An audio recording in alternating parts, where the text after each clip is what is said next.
Hello, and welcome to the Daily Life Uncut. So, a couple interesting things I'd like to talk to you guys about today. First is I don't know if I mentioned in the other video, I can't remember exactly, but I am wearing a Astro gaming headset, and I think that just kind of show you guys right there, Astro gaming. These are the Astro A40s with Mixamp Pro, and there we go. So I use them on my Xbox One as well as on my computer and other various sources of entertainment. But right now they are currently plugged into my Galaxy Note 4. Um, and judging by the quality, I'm assuming that they're very good. I don't know exactly how much they pick up or how much they completely receive, and we'll find out at the end of this video when I upload it to YouTube and check it out. But a couple things I wanted to point out. I don't think I've ever worn this shirt here on the Daily Life Uncut. This one, we went to Red Bank, New Jersey, and we went to the comic book shop that Jay and Silent Bob own. Well, actually, Kevin Smith owns, but it's the comic book shop that's also featured in Comic Book Men. It's also featured in, I'm trying to think. I believe it's in Mallrats as well. I believe that's the comic book shop that Brody works in. Ah, yes it is. Ha.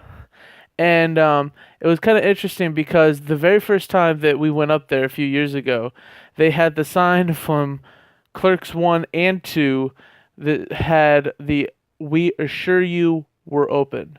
And I always thought that that was awesome because, it's kind of homage, obviously, to the movie, but at the same time, I didn't think that they would have kept it up, uh, being so long removed from the movie. But then this last year when we went up there, it was not there.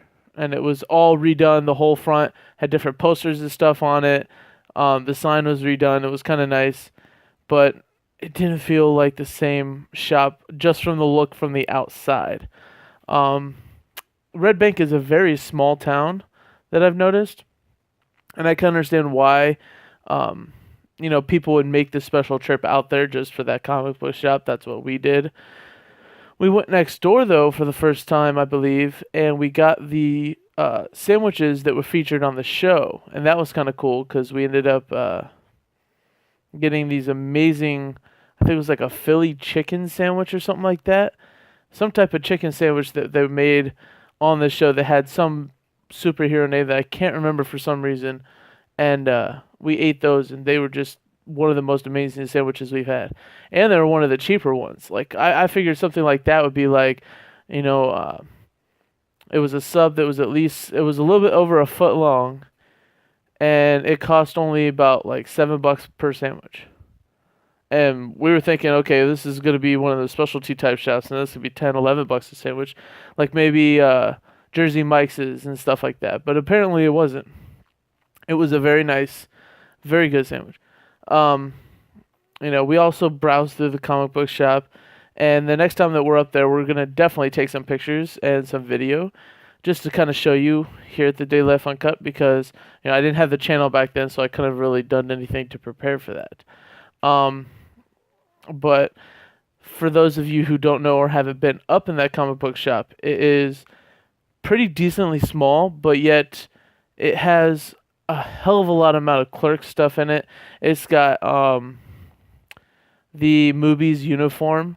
I always like that, and I have a movie shirt that I'm gonna wear on the Day Left Uncut soon as I find it. It's somewhere in my laundry. It's not dirty or anything. It's clean, but it's somewhere in the laundry itself because I do keep my clothes in a couple different places for storage reasons, or just try to keep nice. As you can see, I have a closet back there, but it's just homage to a couple vests, some backpacks, some hats, a couple belts, and some storage at the top. And those are not bins that I use for my clothes. They're just for storage reasons. So other than that, a couple other things I would like to point out in today's video. Right behind me on the back corner of the room, right there, is my newest addition to my posters. I do have plenty more, which is out in the garage, but I am one of the kind of people that like to collect posters, and I like to go ahead and display them because one, they're nice and they're nice to look at, but two, if you don't, I mean, personally, if I don't display any type of poster, then it just kind of looks bare and it looks uninviting. And I think if you have a lot of posters, it makes it more spacious and it makes it more, close to what this person likes and what this person feels. And that's what I do with the expression of the art per se around my room, which is why, I make sure that I decorate the room. Nothing personal, just that's just how it is. So, a couple of the things. Has anybody actually checked out the new Guitar Hero Live? That game actually looks pretty fun. I mean, I used to play Guitar Hero 1, 2. I played every single one of them. I have the guitars, or I did at one point. I even bought the collector edition of the Aerosmith guitar because it was awesome. It was the exact standard guitar, but yet you put stickers on it from Aerosmith, and that was kind of cool. I remember getting the new straps and everything for it. At that time, accessories weren't that common for systems or Xbox or PlayStation for that matter, because that's what I had it on.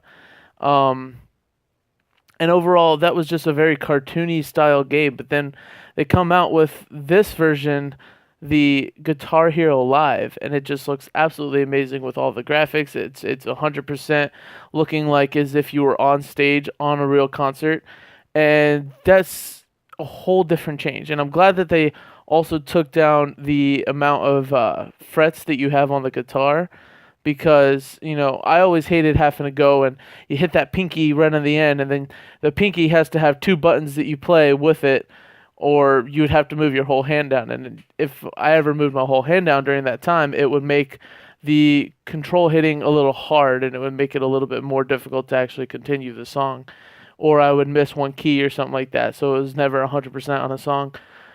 Some people actually mastered it. There were some songs that I could master it on, but not necessarily every song. I wasn't, an expert or one that could play Through the Fire and Flames on expert with my eyes closed or behind my back or whatever these people used to do. That would have been some interesting videos on YouTube if YouTube was around when Through the Fire and the Flames was a big song. That would have been really cool. But it wasn't, so what can you do? So, what else? That's going to conclude today's video because I can't think of anything else to talk about today. Just a couple interesting things. We can always continue our conversations more on Twitter at DailyLifeUncut. You can always follow me. I read the tweets, even though there hasn't been many lately. And, just stay sharp. I'm about to play some Call of Duty because, as you can see, that black screen means it's time for me to play. As always, this is my journey.